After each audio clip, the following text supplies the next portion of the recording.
Immediately after the U.S. had declared war, local governments, civic organizations, and even ordinary citizens began an attack on German Americans and their culture. There are children who are instructed by their teachers to cut German songs out of the music books that they use in their classrooms. There is a public Stein-breaking fest at one point to keep people from drinking German beer.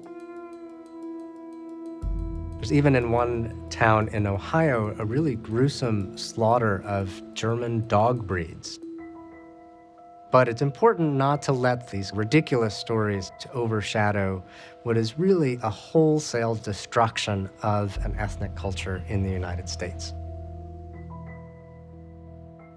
Germans were pressured to stop playing German music, to stop going to German plays. And when I say Germans, I mean German Americans whose ancestors might have been in this country since before the Revolution. The anti-German hysteria even extended to the federal government.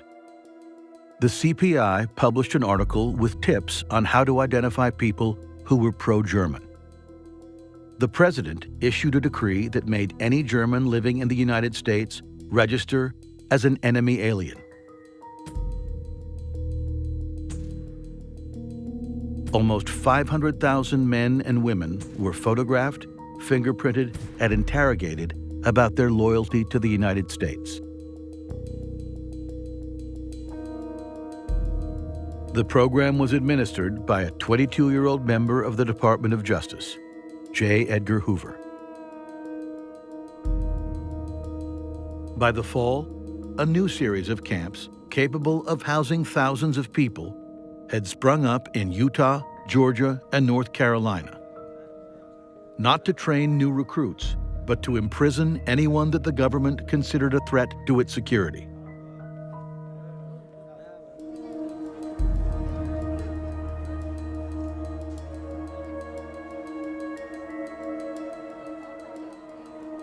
There was tremendous pressure on new immigrants to conform, to have American flags, to sing American songs.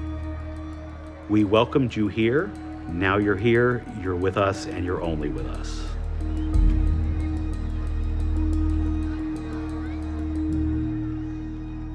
If you were speaking German on the street, you could get beat up. Don Heinrich Tolzmann is the retired director of German American Studies at UC and the author of a book about German Cincinnati. When anti-German hysteria swept through a very German city like Cincinnati, German books were removed from the public schools. A dozen German heritage street names were changed. Bremen Street, for example, became Republic Street. The German National Bank changed its name to Lincoln National Bank. And even German members of the clergy were in jeopardy. A priest who was beat up by a mob. Now, if they beat up a priest, you can imagine what the intensity of the hostility was at the time. An anti-German newsletter published the names of those who had purchased German bonds so those individuals could be harassed. Many German Americans then purchased U.S. Liberty bonds to show their patriotism, although Tolzmann's grandfather changed the spelling of his last name to seem less German.